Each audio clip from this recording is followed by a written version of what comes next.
우리 성도님들이 가장 많이 쓰는 우리 용어 중에 하나가 아마도 은혜가 아닐까 싶습니다. 국내외적으로 가장 많은 교회 이름 아마도 은혜교회가 아닌가 또 싶고요. 은혜교회 없는 지역이 없습니다. 또 우리 귀한 믿음의 자녀들, 우리 딸들을 낳았을 때 가장 많이 쓰는 이름 중에 하나가 또 은혜입니다. 우리 은혜들이 주일학교 나갔을 때 충격을 받죠. 너도 나도 은혜를 달라고 기도하니 얼마나 충격적이겠습니까? 나를 구하는 사람이 참 많구나. 여러분, 은혜라는 말은 정말 좋은 말이고 우리 성도님들이 날마다 사모하는 것입니다. 그런데 이 은혜가 어느 날은 조금 식어지죠. 은혜가 사그러들고 은혜를 잃어버렸을 때 우리는 또 이렇게 갈급하게 은혜를 다시 충만하게 달라고, 첫사랑을 회복하게 해달라고, 또 막 하나님 앞에 기도원도 가고 집회도 참석하고 금식도 하고 정해놓고 기도도 하게 되는 것입니다. 그래서 은혜가 또 어느 정도 채워지면 다시 기쁨이 회복되어지고 감사가 회복되어지고 하죠. 그런데 여러분, 이 은혜라고 하는 것이 항상 머무는 것이 아니라 소멸되어진다는 거죠. 이 은혜가 임할 때는 진짜 은혜인데, 진짜 하나님이 주시는 은혜인데 이걸 간직하지 못하고 은혜를 활용하지 못하면 그냥 소멸되는 것입니다. 그래서 수많은 성도님들이 그렇게 많이 은혜 받았다고 하면서 말씀을 통해서 은혜 받고 찬송을 통해서 은혜 받고 기도를 통해서 은혜 받고 성도들과의 만남을 통해서 어떤 삶을 통해서 은혜를 받았다고 말하고 감격하면서도 그 은혜가 오래 지속되지 못하고 삶에는 전혀 변화를 일으키지 못하는 참으로 많은 모습들이 우리 가운데 있는 것입니다. 그래서 오늘 저는 드리고자 하는 말씀은 은혜를 받는 것도 참 중요하지만 그 은혜를 주시는 이유가 뭐냐 하는 거죠. 단지 우리가 감정적으로 그 기쁨을 누리고 하나님이 내게 은혜를 주셨구나 하는 것들을 기쁨을 잠시 누리게 하시려고 주시는 것인가? 절대 그렇지 않다는 것입니다. 은혜 받은 삶을 살도록 하나님이 은혜를 분명히 주실 것이라는 것입니다. 은혜 받은 자의 삶을 살라고 은혜를 주시는 겁니다. 그런데 은혜는 감직하면서 삶은 변하지 않을 때에 그 소멸되는 은혜를 통해서 우리는 더 고통스러워하는 것입니다. 이를테면 어떤 목사님이 우리 교회의 성도 두 분이 분쟁을 일으켰을 때 한 분 한 분 찾아가게 됩니다. 나이가 많고 중직자인 어른 집사님과 이제 막 등록한 새신자 젊은 혈기 많은 집사가 다투게 됩니다. 그러니 어르신 집사님은 아니 젊은 것이 버릇이 없이 말이야 이렇게 교회 어른한테 덤빈다고, 젊은 집사님은 아니 교회의 어른이라고 하면서 왜 이렇게 아량도 없고 젊은 사람을 이렇게 함부로 대하는가, 서로 불만이 가득 차 있어요. 그래서 목사님이 한 사람 한 사람 찾아가서 내 잘못입니다 하고 용서를 구하고 화해하라고 기도를 하니 눈물을 다 흘리죠. 어르신 집사님도 눈물을 팍 흘리면서 목사님 제가 잘못했습니다. 젊은 집사 찾아가니까 제가 잘못했습니다. 목사님 제가 정말 잘못했습니다. 눈물을 확 흘려요. 목사님이 야 이제 됐겠구나, 다음 주일날 화해하는 아름다운 광경을 보겠구나 했더니 그 이후로부터 5달이나 더 둘이 싸우더라는 거죠. 은혜는 분명히 받았다고 말하고 내 죄악이라고 고백했으면서 여전히 그 집사님 얼굴들을 뵐 때는 여전히 다투게 되는 것이 우리의 삶이라면 그 은혜는 무슨 은혜냐 이거죠. 그 은혜는 쓸모도 없는 은혜 아닙니까? 우리가 그렇게 소중하게 여기고 받기를 갈망하고 내가 은혜 안에 살기를 그렇게 원하면서도 내 삶에 전혀 영향력을 주지 못하는 은혜라고 한다면 그 은혜가 무슨 의미가 있습니까? 예수 믿는 사람들이 예배 드릴 때마다 감격하고 손들고 찬양하고 말씀에 은혜 받았다고 간증하고 막 페이스북 이런 데 막 올리면서 내가 받은 은혜들을 소개하기도 하고 은혜 받은 구절이라고 말하기도 하고 동영상을 날리기도 하면서 삶에는 전혀 변화가 없을 때 이 은혜는 소멸될 은혜요, 우리에게 영향력을 끼치는 못하는 은혜가 된다는 것입니다. 오늘 성경의 배경이 그렇다는 것입니다. 유다의 아하스 왕 때 수많은 하나님의 백성들이 하나님 앞에 예배한다고 하면서 그 삶은 믿지 않는 악한 자들과 전혀 다르지 않았다는 것입니다. 강한 자가 약한 자를 억압하는 그 방식을 그들도 똑같이 살아가고 있었고, 상인들은 저울추를 속이면서 거짓으로 더 많은 부당 이익을 챙길 때에도 믿는 자들도 그렇게 했다는 것입니다. 그 간사한 혀를 가지고 사기를 칠 때, 많은 사람들을 고통스럽게 만들 때 믿는 자들도 세상엔 그랬다는 겁니다. 영적으로 간음하고 육신적으로 간음하는 이중생활도 서슴없이 행했습니다. 그러면서도 예배 때 와서 하나님 앞에 예물을 드리며 자기의 죄사함을 구하며 하나님 앞에 너무나 당당하게 예배하는 그들 모습을 보면서 그 헛된 예배에 대해서 오늘 책망하시는 말씀이 오늘 본문의 말씀인 것입니다. 여러분, 사실 오늘 미가서 6장 6절부터 7절까지 이 말씀만 쭉 읽어보면 이렇게 정말 예배를 사모하고 예배의 정성을 기울이는 사람들이 없어 보여요. 한번 볼까요? 내가 무엇을 가지고 여호와 앞에 나아가며 높으신 하나님께 경배할까? 내가 번제물로 1년대 송아지를 가지고 그 앞에 나아갈까? 여호와께서 천천의 수량이나 만만의 강물 같은 기름을 기뻐하실까? 내 허물을 위하여 내 맏아들을 내 영혼의 죄로 말미암아 내 몸에 열매를 드릴까? 모든 이스라엘 백성들은 1년에 한 번 자기의 모든 죄악과 그런 죄사함의 은혜를 누리고자 어린 양을 준비해서 가져갑니다. 처음부터 이 양을 구별합니다. 새끼들 중에서 제일 예쁘고 튼튼해 보이고 아름다운 양을 구별해서 정성껏 기릅니다. 너는 하나님께 드릴 제물이야 하면서 더 좋은 이제 여물도 먹이면서 이렇게 키웠겠죠. 그래서 안고 갑니다. 이것을 하나님께 드리면 하나님이 얼마나 기뻐하실까? 내 모든 죄악들을 이것 내가 드림으로 말미암아 용서해 주실 거야 하면 드린다는 거예요. 얼마나 아름답습니까, 여러분? 어떤 사람은 더 나가서 생각합니다. 내가 양 한 마리 갖고 안 될 것 같아요. 내가 지은 죄가 너무나 많아.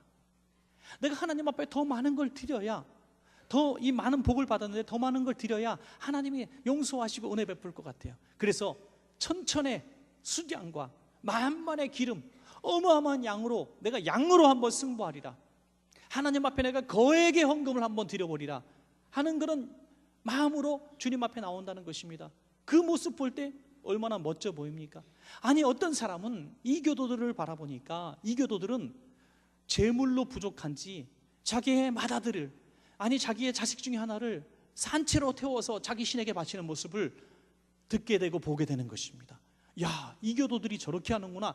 살아계신 하나님께 내가 그러면 왜 못하리랴? 내 맏아들을 한번 바쳐볼까? 내 자식을 바쳐볼까? 내가 하나님이 얼마나 기뻐하실까? 이렇게 어처구니 없는 생각을 했다는 것입니다. 이 헛된 제사에 대해서 하나님은 책망하고 있는 것입니다. 하나님께서 진정 원하시는 제물이 무엇입니까, 여러분? 오늘 사랑하는 여러분, 우리가 주님 앞에 나올 때에 양 한 마리 또는 양 한 마리에 부족해서 다른 사람보다 내가 많은 복을 받았고, 아니 더 많은 죄악을 졌기 때문에 더 많은 것으로 하나님 앞에 드리고, 더 손끝이 달아나고 수고하고 이모저모로 분주하게 뛰면서 교회에 갖가지 봉사를 하고, 아니 내 자식까지라도 하나님 앞에 드릴 정도로 이렇게 나오는 그 심령이라 할지라도 하나님이 그것을 받지 않겠다는 겁니다. 왜요? 하나님이 원하시는 제물은 만져지고 보여지는 그것이 아니라 오늘 성경에서 분명히 말씀하시기를 우리의 상한 심령이라고 말씀하고 있습니다. 상한 심령. 시편 51편 17절 말씀입니다. 하나님께서 구하시는 제사는 상한 심령이라. 하나님이여 상하고 통회하는 마음을 주께서 멸시하지 아니하시리이다. 여러분, 우리가 가지고 나온 모든 물질의 제물은 하나님 앞에 어떤 감사의 표징으로 드리는 것이지, 이것 때문에 우리의 죄가 사함받는 거 아닙니다, 여러분. 이것 때문에 복을 주시는 거 절대 아닌 것입니다. 이걸 알아야 됩니다, 여러분. 우리 어린 양을 가지고 번제로 드리고 핏부림을 통해서 죄사함을 받던 시대는 구약 시대입니다. 우리는 상한 심령으로, 다시 말해서 하나님 저는 죄인입니다. 하나님 저는 주님의 은혜가 아니면 한 주간도 살 수가 없는 사람입니다. 지난 한 주간도 또 이렇게 하나님 앞에 입술로 생활로 범죄했습니다 하면서 상한 심령을 가지고 주님 앞에 나와 예수 그리스도의 십자가의 피를 의지하고 핏부림을 받으며 주님 앞에 눈물로 나올 때에 천천의 수량과 만만의 기름보다도, 우리가 거액의 헌금을 드리는 것보다도 하나님은 더 큰 예물로 받으시는 줄로 믿으시기 바랍니다. 여러분, 우리가 하나님 앞에 은혜 받는 그릇은 상한 심령입니다. 여러분, 하나님 앞에 은혜 받기 위해서 우리의 드림으로, 우리의 공로로 그릇을 만들어 갖고 오지 마십시오. 우리의 공로가 주님의 은혜 담는 그릇이 될 수 없습니다. 우리의 상한 심령, 우리의 깨어진 마음이 주님의 은혜를 담을 수 있는 그릇이 된다는 사실을 믿으시기를 주의 이름으로 부탁합니다. 여러분, 회개 없는 곳에 하나님의 은혜는 없습니다. 우리 한번 따라해 볼까요? 회개 없는 곳에 하나님의 은혜가 없습니다. 그렇습니다, 여러분. 초대교회로부터 한번 생각해 보세요. 초대교회로부터 뭐 영국이나 미국의 서양의 뭐 각성운동이라든지 우리 한국에 있는 대부흥운동이라든지 또 어떤 개교회의 어떤 큰 부흥의 역사 시발점이라든지 아니 우리 개개인의 삶에 엄청난 어떤 영적인 부흥의 운동이라든지 그 시발점이 무엇이었습니까? 한번 다 더듬어 보면 똑같아요. 내가 죄인인 것을 깨닫고 통회자복하며 회개하는 그 순간에 성령님이 임하셨다는 것입니다. 회개하는 심령 속에 성령님이 임하시고 성령님이 임하실 때 우리의 은혜가 무엇인지 비로소 깨닫게 되는 겁니다. 은혜 속에 젖어들게 되는 것입니다. 그래서 그 이후에 삶이 변하는 것입니다, 여러분. 오늘 하나님께서 헛된 제물로 물량 공세로 또 공로로 하나님 앞에 은혜 받으려고 나왔던 그들에게 너희가 그러니 은혜를 담지 못했구나, 소멸되는 은혜를 받았구나 하면서 우리에게 주시는 말씀이 오늘 본문의 말씀입니다. 진정으로 상한 심령으로 은혜를 받은 자는 이렇게 살아가라 말씀하고 있는 것입니다. 미가서 6장 8절입니다. 사람아, 주께서 선한 것이 무엇임을 내게 보이셨나니 여호와께서 내게 구하시는 것은 오직 정의를 행하며 인자를 사랑하며 겸손하게 내 하나님과 함께 행하는 것이 아니냐. 은혜를 받았다면 이렇게 살라는 것이죠. 왜 이렇게 살지 못했습니까? 그들은 하나님 앞에 할 거 다 했다고 생각했습니다. 물질로 다 했다고 생각했습니다. 공로로 다 했다고 생각했습니다. 그래서 이렇게 얘기하죠. 때로는 하나님, 내가 이렇게 하나님 앞에 드렸는데 하나님 복 주셔야 되는 거 아닙니까? 하나님, 내가 이렇게 공로를 많이 했는데 하나님 이 공로를 보고 내게 건강을 주시고 복을 주셔야 되지 않겠습니까? 내가 하나님 이렇게 수고하고 땀 흘렸으니 전에 죄진 것 좀 이렇게 탕감해 주시지 않겠습니까? 이렇게 얘기한다는 거예요. 공로로 은혜를 담으려고 한다는 시도입니다. 그러나 죄인임을 고백하는 사람은 하나님, 내가 무엇을 할까요? 나는 행한 것은 죄뿐인데 하나님, 내가 어떻게 살아야 할까요? 하는 마음으로 주님의 말씀을 듣게 되는 것입니다. 사랑하는 여러분, 우리는 어떤 그릇을 가지고 오늘 오셨습니까? 오늘 상한 심령으로 주님 앞에 고백하는 심령으로 주님 말씀하옵소서, 종이 듣겠나이다, 행하겠나이다 하는 심령으로 올 때에 오늘 이 말씀이 우리의 말씀이 될 줄로 믿습니다. 여러분, 로마서 12장 1절의 말씀에 그러므로 형제들아, 내가 하나님의 모든 자비하심으로 너희를 권하노니 너희 몸을 하나님이 기뻐하시는 거룩한 산 제물로 드리라. 이는 너희가 드릴 영적 예배니라. 우리 몸이 산 제물이라는 거예요. 우리의 몸을 통해서, 다시 말해서 우리 정신이나 영만이 아니라 우리의 몸, 이 육신, 다시 말해 우리가 말하고 만나고 행동하는 이런 일들을 통해서 예배하라는 겁니다. 이게 제물이라는 거예요. 참아야 된다는 겁니다. 용서해야 된다는 겁니다. 베풀어야 된다는 겁니다. 수고해야 된다는 겁니다. 이게 제물이라는 것입니다. 여러분, 신명기 10장 13절 말씀 보면 내가 오늘 내 행복을 위하여 네게 명하는 여호와의 모든 명령과 규례를 지킬 것이 아니냐. 우리 몸을 제물로 바치라는 이유는 우리 것을 다 뺏어가시려는 것이 아니라 오늘날 우리에게 행복을 위하여, 우리가 주님 앞에 내 몸을 예물로 드리고 제물로 드리면 우리가 행복해진다는 것입니다. 하나님 복을 주신다는 것입니다. 믿음으로 오늘 여호와 하나님께서 우리에게 요구하시는 것들을 한번 잘 순종해 보신다면 우리에게 좋은 일이 있을 줄로 믿습니다. 여러분, 첫 번째 무엇입니까? 정의로운 삶을 살라는 것입니다. 상한 심령으로 은혜를 담았으면 정의로운 삶을 살라는 것입니다. 미가서 6장 10절부터 보시겠습니다. 악인의 집에 아직도 불의한 재물이 있느냐? 축소시킨 가증한 에바가 있느냐? 내가 만일 부정한 저울을 썼거나 주머니에 거짓 저울추를 두었으면 깨끗하겠느냐? 그 부자들은 강포가 가득하였고 그 주민들은 거짓을 말하니 그 혀가 입에서 거짓되도다. 불의한 재물이 있느냐 이거죠. 그 불의한 재물 뭘로 쌓은 재물입니까? 잘못된 축소시킨 가증한 에바.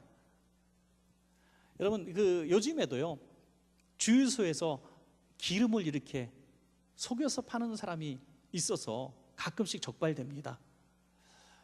참, 요즘 같은 시대에 어떻게 그럴 수 있을까 싶죠, 여러분. 이전에는 많이 있었잖아요, 그런 일들이. 쌀 대박 이렇게 한 대요, 두 대요 하는데 똑같은 한 대, 두 대 비슷한 크기인데 좀 두껍게 나무를 만든 사람이 있고요, 얇게 나무를 만든 사람이 있어요. 대박을 얇게 만들면 좀 많이 들어가고 대박을 두껍게 만들면 똑같은 크기인데 밖에는 똑같은데 안이 달라요, 여러분. 그러면 조금 한두 백, 두 대박은 차이가 안 나도 많이 담으면 양에서 많이 차이 나는 거죠. 부정한 에바입니다. 가증한 에바예요. 또 여러분, 그 부정한 저울입니다. 옛날에도 저울로 이렇게 추를 달아가지고 저울 잴 때 기술이 있는 분들은 이렇게 힘을 이렇게 딱 주면요, 같은 무게 아닌데 저울이 딱 평평하게 된다 그래요. 해보신 분은 없겠죠, 물론. 근데 이렇게 해가지고 부정한 방법으로 돈을 또 만드는 겁니다. 여러분, 작은 것에부터 큰 것까지 우리 생활 속에 너무너무 많아요. 어떤 음료수를, 비싼 음료수를 카페 가서 마시는데 보니까 위가 커요. 굉장히 많이 들은 것 같아서 가격에 비해서 양이 많네 하고 마시는데 보니까 밑에가 뾰족하게 들어갔어요. 이렇게 없어, 밑에가. 금방 마셔버려. 여러분, 속은 것 같잖아요. 물론 거기서 꼭 빗댄 건 아니지만 이 악한 방법으로, 눈속임으로 사람들의 재물을 이렇게 거짓으로 취한 사람들을 말하고 있습니다. 여러분, 정의사회가 뭡니까? 정의로운 사회가 뭡니까? 정직한 사회 아니겠습니까?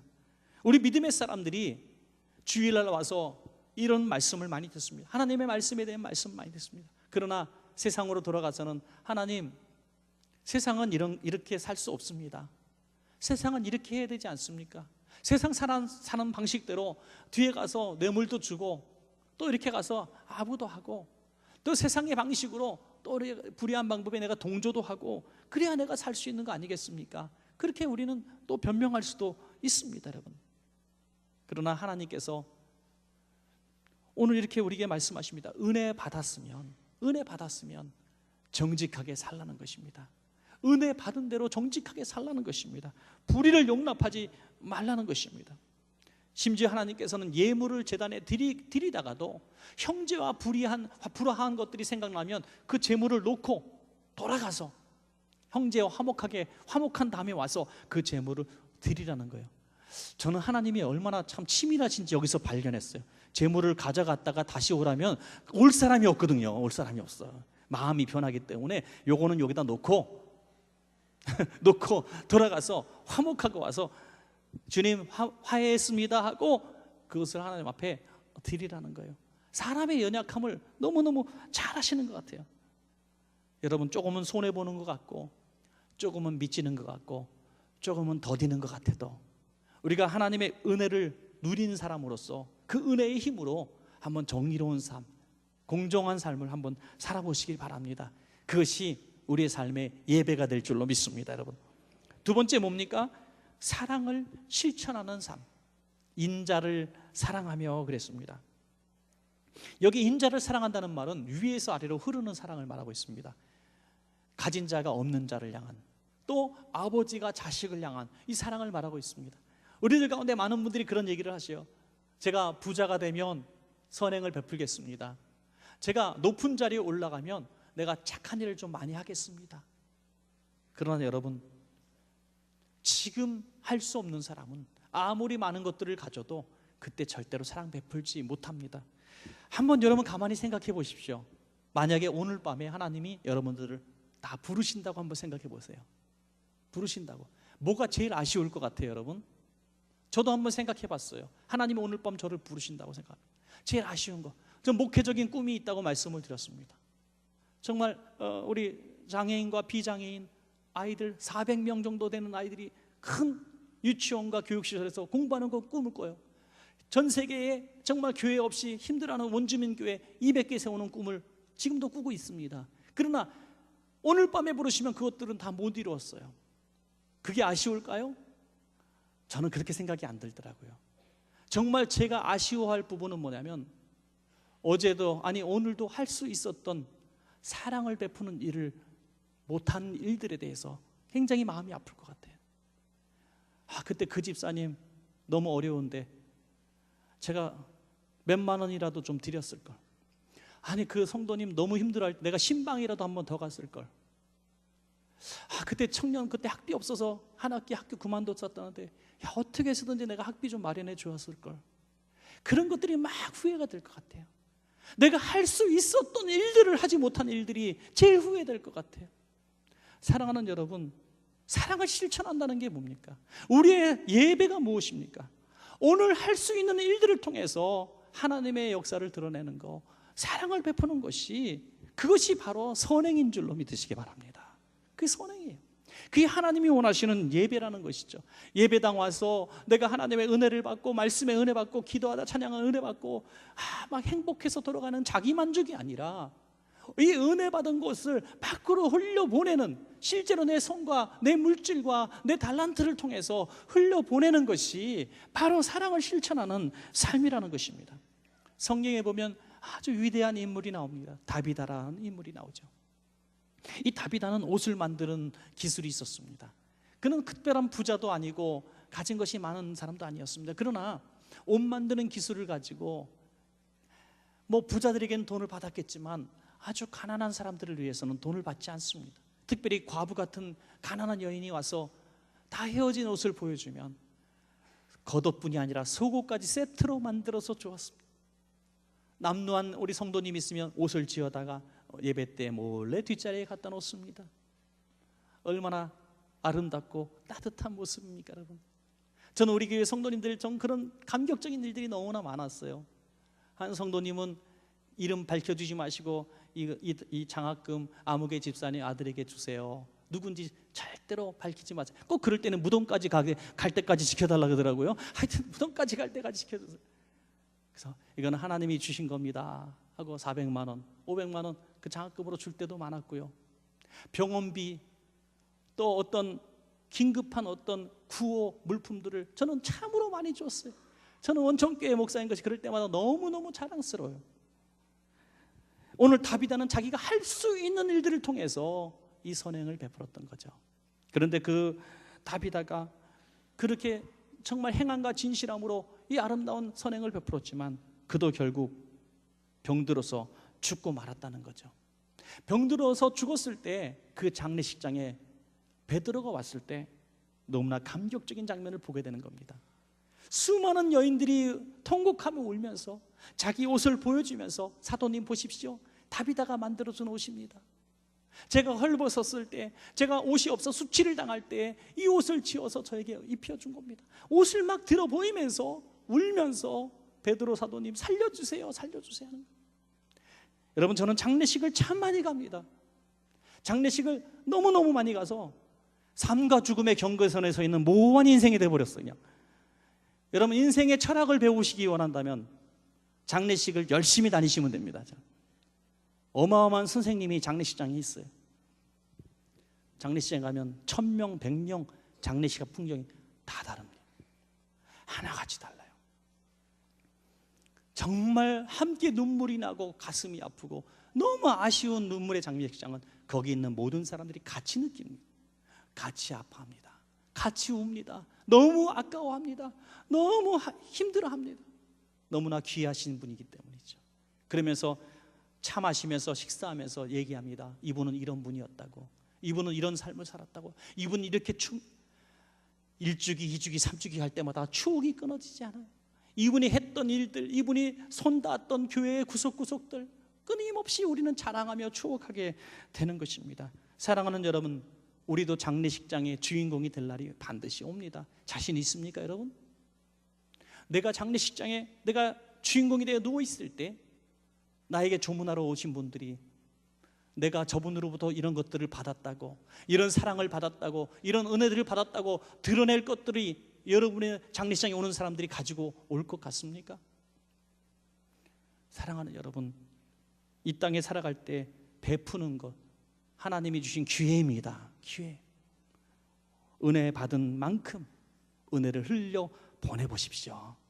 성령의 감동대로 할 수 있는 대로, 할 수 있는 것만 하는 거지 할 수 없는 거 어떻게 합니까? 할 수 있는 것만 한번 사랑을 베푸시면 이것이 바로 천천의 수장과 만만의 기름보다도 하나님 기뻐하실 거예요.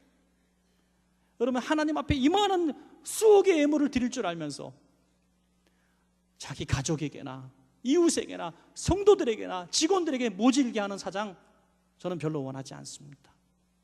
하나님 앞에 드린 것이 다 용납되고 용서함 될까요? 아닙니다. 하나님은 우리 삶을 통하여 삶의 제물을 더 드리기를 원하신다는 것입니다. 그래서 이것도 행하고 저것도 잊지 말라고 성령님은 말씀하고 있는 것입니다. 여러분, 마지막 세 번째는 뭡니까? 겸손히 하나님과 동행하는 삶. 은혜 받은 사람은 겸손한 마음으로 주님과 동행하라. 여러분, 겸손한 마음은 항상 나의 약함을 아는 사람입니다. 허물을 아는 사람입니다. 그래서 주님과 꼭 붙어 있게 될 수밖에 없는 겁니다. 여러분, 인생에 수고하고 무거운 짐진 자들아 다 내게로 오라, 내가 너희를 편히 쉬게 하리라 말씀하시면서 뭐라고 말씀하셨죠? 나의 멍에를 메고. 아주 옛날에 들었던 설교 말씀 같죠? 지난주의 말씀입니다, 여러분. 저도 지난주 말씀이 자꾸 헷갈리는데, 하여튼 내 멍에를 메고 내게 배우라. 주님과 동행하는 것이 가장 편안한 삶이라는 것입니다. 여러분, 믿습니까?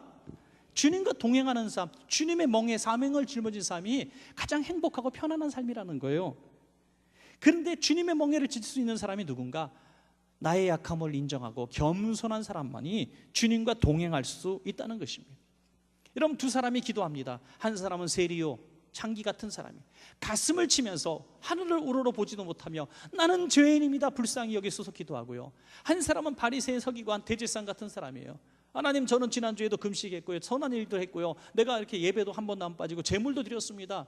당당하게 하나님을 향해서 고개 듭니다. 하나님이 누구와 동행하시느냐? 세리와 창기와 동행하신다는 것입니다. 이걸 잊으면 안 돼요, 여러분. 잊으면 안 돼요. 우리가 자랑할 것이 신앙 몇 대, 신앙 연조가 아니라, 하나님 앞에 예배의 횟수가 아니라, 내가 모든 예배에 한 번도 빠지지 않았던 신앙의 연조 자랑거리가 아니라, 내가 지금 성령님과 동행하고 있느냐 이거예요. 지금 내가 성령님의 은혜와 내가 성령님의 은혜를 담고 살아가고 있느냐, 내 안에 성령님이 계시냐 이거예요. 여러분, 속일 수 없어요. 하나님 속일 수 없습니다. 내 안에 하나님의 영이 있느냐, 속일 수 없습니다. 하나님이 내 안에 계시고 성령님과 동행한다는 저는 중요한 증거, 그러면 하나를 좀 제시하고 싶어요. 하나님, 나 성령님과 동행하는 인생입니까? 아닙니까? 저는 그 증거를 하나 제시하고 싶어요. 그게 뭐냐면, 내게 감사가 있느냐 없느냐예요. 성령님과 동행하는 사람들 제가 보니까 뭐 100%라고 말할 수는 없지만 거의 모든 성령님과 동행하는 인생의 증거는 그 안에 감사가 있더라고요. 늘 감사가 있습니다. 아골골짝 빈들을 가도, 지금 고난 중에 있어도, 부도 중에 있어도, 병약한 중에 있어도 감사가 있더라고요. 이 사람은 성령님과 동행하는 증거를 가지고 있는 사람이에요. 그러나 항상 불평하고 원망하는 사람은 모든 것이 안정되고 평안한 것 같아도 불평과 원망이 끊어지지 않습니다. 조그만 시험거리가 생기면 하나님이 어디 계시냐고 소리칩니다. 그의 고백이 정당한 거예요. 맞아요. 하나님이 어디 계시냐? 하나님이 안 계시니까. 하나님이 안 계시니까 확신이 없는 거예요.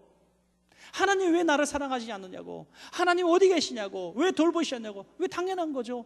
하나님, 성령님이 내 안에서 하나님이 함께 하시는 것을 확신을 주지 못하니 그럴 수밖에 없는 겁니다. 사랑하는 여러분, 여러분 심령에 지금 감사가 있습니까? 감사가 있기를 축원합니다. 여러분, 그 감사는 성령님이 내주하심의 분명한 증거가 되는 것입니다. 다니엘은 사자굴에 들어가면서도 감사하였더라. 감사하였더라. 흔들리지 않는 감사, 이것이 하나님과 동행할 수 있는 이 겸손의 비결이었다고 하는 것입니다. 여러분, 미가 선지자는요, 이스라엘 백성이 하나님과 동행하지 않는 삶을 보며 그 근본 이유에 대해서, 원인에 대해서 정확하게 꼬집습니다. 너희들이 매일같이 예배 드린다고 하면서 삶은 하나님과 동행하지 않는구나. 그 이유가 뭔지 아느냐? 너희가 감사를 잃어버렸기 때문이다. 그러면서 얘기합니다. 야, 너희들을 애굽 땅에서 이끌어내신 분이 누구냐? 하나님이 아니냐? 너희가 아무것도 없는 광야 나갈 때 만나와 메추라기 먹이시고 강을 열어주시고 대적들을 물리치신 분이 누구냐? 하나님이 아니냐? 너희가 광야에서 죄를 졌을 때도 용서하신 분이 누구냐? 하나님이 아니냐? 그 하나님을 왜 잊어버렸느냐는 거죠.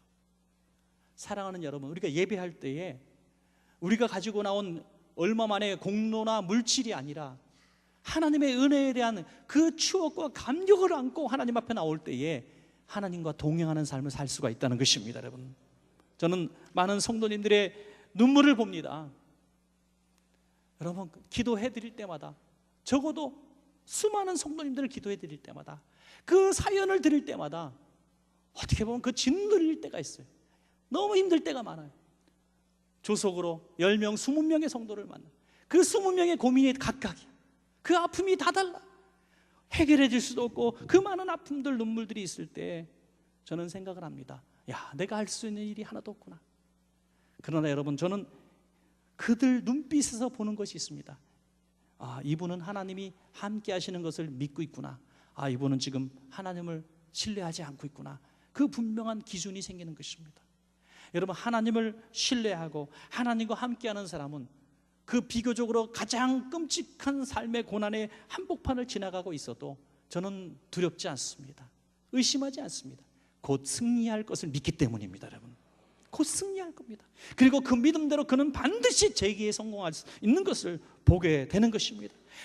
아무리 눈물 같이 울어주고 아무리 뭐 이런저런 도움을 주고 뭐 조금 돈 모아다가 주고 해결할 수 없어요. 여러분, 정말 중요한 것은 하나님과 동행하는 겁니다. 성령님과 동행하는 것입니다. 여러분 안에 성령님이 함께 계셔서 성령님과 동행하는 인생을 사시면 어떤 지옥 같은 환경에서도 여러분 반드시 회복될 수 있습니다. 일어날 수 있습니다. 로마서 8장 26절에 이와 같이 성령도 우리 연약함을 도우시나니 우리는 마땅히 기도할 바를 알지 못하나 오직 성령이 말할 수 없는 탄식으로 우리를 위하여 친히 간구하시느니라. 할렐루야.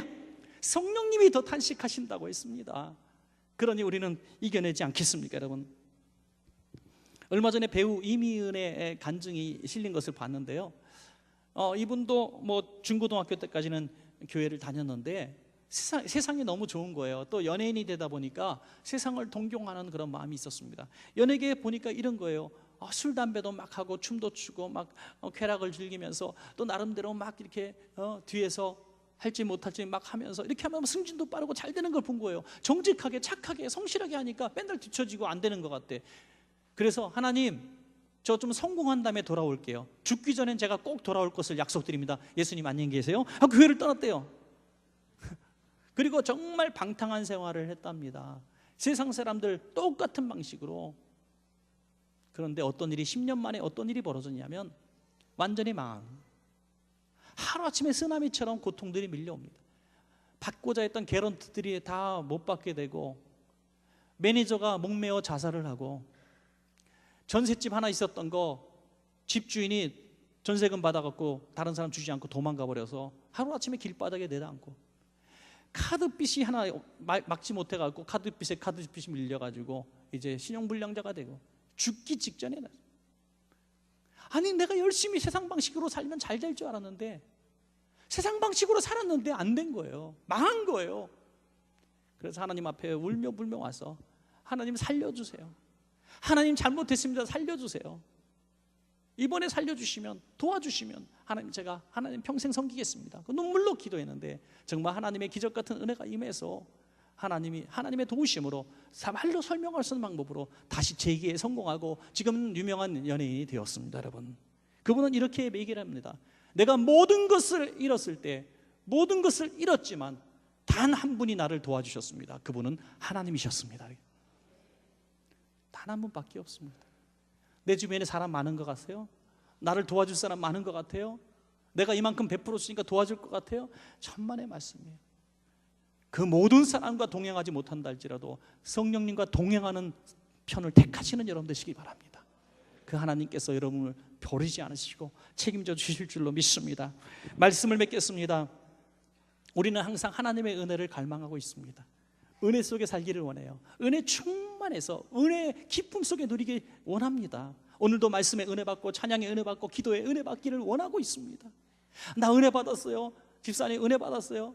저도 은혜 받은 얘기 제일 좋아요. 오늘 설교 끝나고 은혜 하나도 안 받았어도 목사님 오늘 말씀에 은혜 받았어요. 그럼 굉장히 기분이 좋아요. 은혜 받은 거 너무너무 좋은 일이고 은혜 베풀었다는 거 너무 행복한 일입니다. 그런데 다음 주에도 똑같은 은혜 받았어요. 은혜 받았어요. 은혜 받았어요. 은혜 계속 받았어요.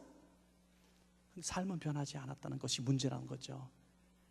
그 예배를 하나님이 기뻐하시겠는가 하는 거죠.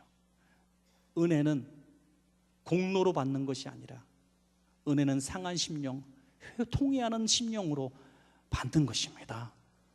왜 그것이 중요합니까? 내가 잘못 살았음을 인정하기 때문에 하나님의 은혜가 역사하는 것입니다. 그럴 때 비로소 우리는 오늘 이처럼 공의를 행할 수 있는, 정직히 하나님과 이렇게 동행할 수 있는, 또 사랑을 실천할 수 있는 삶으로 나가게 되는 동력을 얻게 되는 것입니다. 여러분, 은혜 받으셨다면 은혜 받은 자의 삶을 하나님의 뜻대로 살아서 하나님께 영광 돌리는 산 제물, 산 예배자가 되시기를 간절히 축원합니다.